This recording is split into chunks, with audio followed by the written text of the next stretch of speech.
안녕하세요. 아재책톡입니다. 오늘은 조채영 박사님의 법 앞의 예술이라는 책을 소개해 볼까 합니다. 이 책은 창작자의 권리인 저작권에 대해서 여러 재미있는 역사적인 사례들을 통해서 아주 이해하기 쉽게 알려주는 책이었습니다.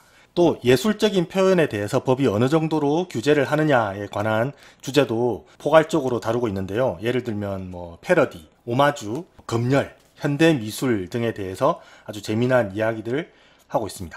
제가 영상에서 다룰 내용은 이 책의 아주 작은 부분에 불과하고요. 더 많은 사례와 내용들이 이 작은 책 속에 담겨져 있습니다. 저자인 조채영 박사님은 지적재산권을 전공하셨고 여러 엔터테인먼트 회사를 거쳐서 지금은 연세대 로스쿨 법률센터에서 일하고 계신다고 합니다. 저작권법이 최초로 나온 곳은 18세기 초 영국이었다고 합니다. 런던의 인쇄 출판업자들이 자신들의 이익을 보호하기 위해서 저작권, 그러니까 카피라이트를 처음으로 만들었습니다. 사실 모든 제조업들이 그렇듯이 인쇄 출판업도 원래는 자유시장이 아니라 독점시장이었다고 합니다. 독점시장은 아무나 못 들어오게 이렇게 막는 거잖아요. 당시 런던의 대형 출판업자들이 조합을 만들었고 조합원이 아닌 사람이 출판하는 것은 해적판으로 간주했다고 해요. 당연히 이제 이런 독점에 대한 비난 여론이 일었겠죠. 그래서 출판업자들은 자신들의 독점을 유지할 명분이 필요했습니다. 그렇게 해서 탄생한 것이 1709년에 제정된 N요항법이라고 합니다. 이게 그러니까 기득권들을 위한 법인 것이죠. 카피라이트라는 게 처음에는 저작권 그 자체라기보다는 인쇄의 독점권을 규정한 것이라고 할 수 있습니다. 그런데 인류 문명은 이 지식이 전파되고 계승되면서 발전한 것이라고 하잖아요. 만약 이 지식이나 예술이 꽁꽁 묶여 있다면 발전이 더디겠죠. 그렇다고 이제 사회가 창작자의 권리를 전혀 보호해주지 않는다면 그 또한 이제 발전의 유인이 없어질 것입니다. 그래서 이 지식과 저작물의 권리를 얼마나 보호할 것인지 또 언제까지 보호할 것인지에 대한 합의가 필요합니다.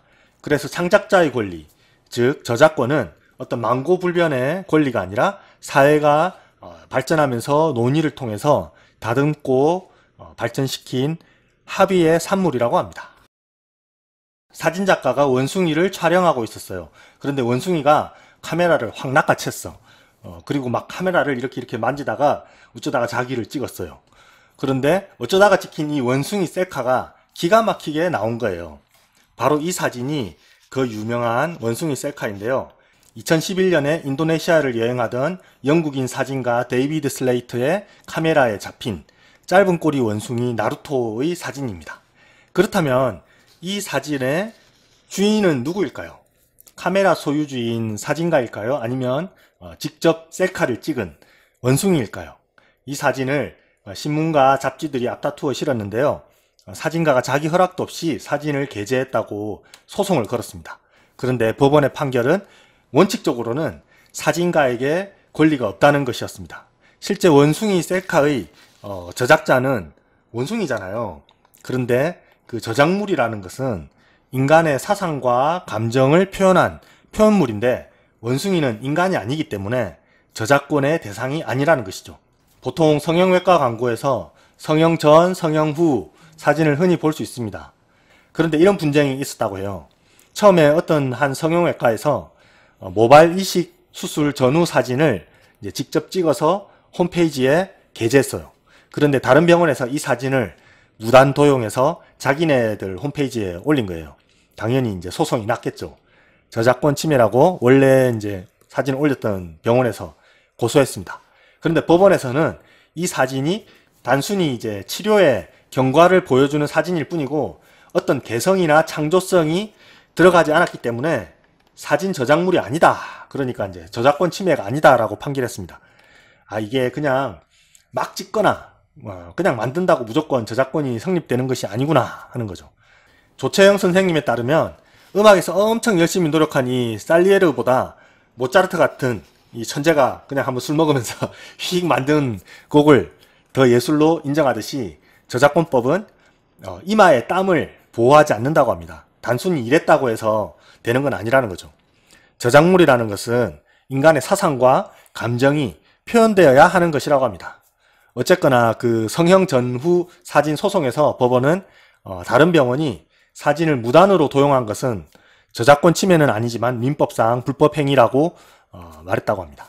18세기에 증기기관과 엔진이 발명되면서 인간의 근육이 기계로 대체되었습니다. 20세기에는 컴퓨터가 발명되면서 단순한 정신노동도 기계가 대체했죠. 이제 인간의 고유의 능력으로 남은 것은 창조성뿐이다. 창조성이 인간의 이제 마지막 보루다라고 생각했는데 21세기에 인공지능이 발전하면서 그것마저 이제 무너지게 되었습니다.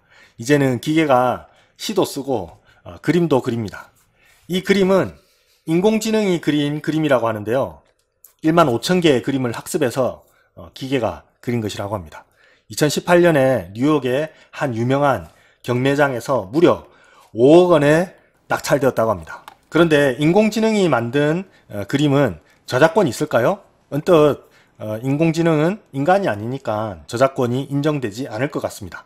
이 책의 저자인 이제 조채영 선생님에 따르면 인공지능이 그린 그림에 저작권이 부여되려면 인공지능의 법적인 지위가 먼저 결정되어야 한다고 합니다. 인공지능이 생산한 작품의 권리는 누구에게 기속되어야 하는 것일까요? 인공지능을 만든 사람일까요? 아니면 그 개발에 투자한 사람일까요? 아니면 인공지능을 사들인 현재의 소유주일까요? 참 어려운 문제입니다. 어떤 사람들은 인공지능의 저작권을 정리해 놓지 않으면 사람들이 인공지능으로 그림이나 글을 막 이렇게 만들어 놓고 자기 것인 양 주장하는 행태가 심해질 것이라고 합니다. 반대로 어떤 사람들은 인공지능이 만든 저작물은 인류 공동의 소유로 하자, 누구나 이용 가능한 퍼블릭 도메인으로 하자고 말하기도 합니다. 프랑스 파리 하면 여러 랜드마크가 있겠지만 그 중에서도 가장 대표적인 것이 에펠탑이죠. 에펠탑은 이 귀스타프 에펠이라는 건축가가 만든 것입니다. 이분은 이제 미국의 자유의 여신상도 설계를 했다고 합니다. 에펠탑은 산업시대를 상징합니다.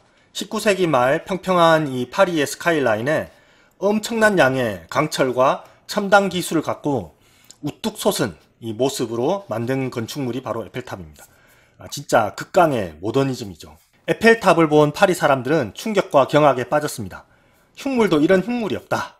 작가인 기드 모파상은 에펠탑을 철사 다리로 된 깡마른 피라미드라고 맹비난했다고 합니다. 모파상은 에펠탑 안의 식당과 카페에서 작업하면서 여기가 유일하게 파리에서 에펠탑이 보이지 않는 곳이라고 말했다 할 정도니까 진짜 엄청 싫어했던 것이죠. 그런데 지금은 파리의 상징처럼 되어버렸죠. 파리의 흉물에서 명물이 되었습니다. 원래 에펠탑은 20년 후에는 철거하기로 예정되어 있었어요. 하지만 처음에는 보기 싫었는데 이게 자꾸 보니까 괜찮아 보이네 그러다가 이제 방송통신용 중계탑으로 쓰이고 하다 보니까 지금에 이르게 된 것이라고 합니다. 이렇게 자꾸 보니까 좋아 보인다는 심리적 효과를 칭하는 말을 에펠탑 효과라고 하기도 한다네요. 예술을 당대 사람들 다수가 좋아하느냐, 아름답다고 생각하느냐 이걸로만 평가할 수 없다는 어떤 단적인 예가 되겠죠. 2, 3년 전에 서울로에 설치된 슈즈트리라는 작품이 화제가 된 적이 있었죠. 서울역 광장과 서울로를 잇는 신발 폭포인데요. 쓰레기 더미처럼 보여도 이게 예산이 1억이 넘게 들어간 예술작품입니다. 이 작품에 사용된 신발은, 그러니까 이 폐기된 신발은 3만 컬레에 이르고 높이는 17m, 그리고 길이는 100m, 무게는 3톤이라고 합니다. 작가의 의도는 이렇습니다. 서울에 도착해 첫 발을 내딛는 서울역에서 오고 가는 발걸음들이 보일 뿐 막막한 혼돈의 시작에 대해 방향성을 신발로 얘기했다. 야, 이 현대예술의 코멘트들이 참 멋지죠. 저도 20살쯤에 처음 서울 땅을 밟았는데요. 항상 이제 지방에서 서울에 올 때는 무궁화호를 타고 서울역에 도착하곤 했습니다. 그때 어둑해진 이제 서울역 광장에 혼자 있으면 뭐 갈 곳은 있었지만 발걸음이 왠지 참 정처 없이 느껴졌고 마음이 꽤 이제 심란하고 그렇더라고요. 뭐 여튼 이 슈즈트리의 이 창작 의도와는 무관하게 시민들은 이 작품을 싫어했습니다. 흉물스럽다, 또 냄새도 난다. 서울의 관문에 이 낡은 신발 더미들을 쌓아놓은 것이 너무 불쾌하고 전혀 미래지향적이지도 않다라는 의견이 많았습니다. 결국 이제 2017년 5월에 철거되었어요. 파리의 에펠탑은 프랑스의 건축가인 에펠이 거의 돈을 대었다고 합니다. 그런데 오늘날의 이 공공예술들은 보통 세금으로 만들어집니다. 그래서 이제 작품에 대한 평가에 민감하고 최대한 많은 사람들이 좋아하는 작품이 선택되는 경향이 있습니다.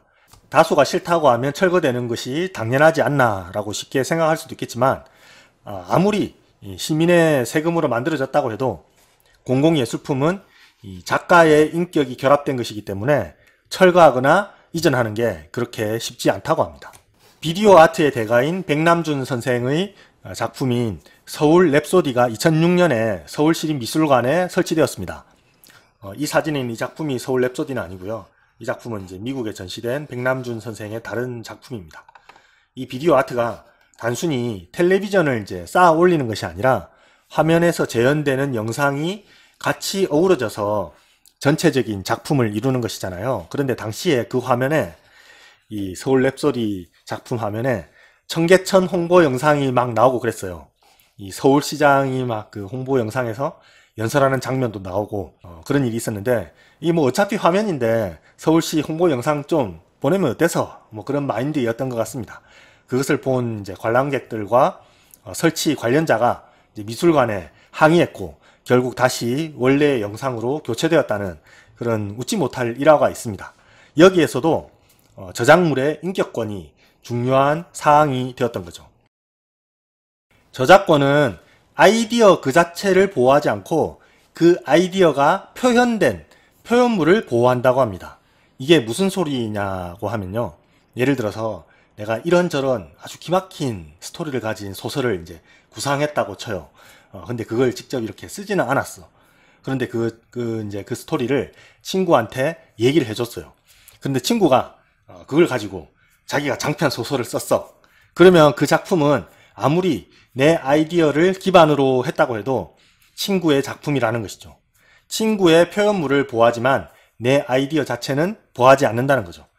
여자와 남자가 만나서 사랑을 나누었다라는 스토리는 많잖아요.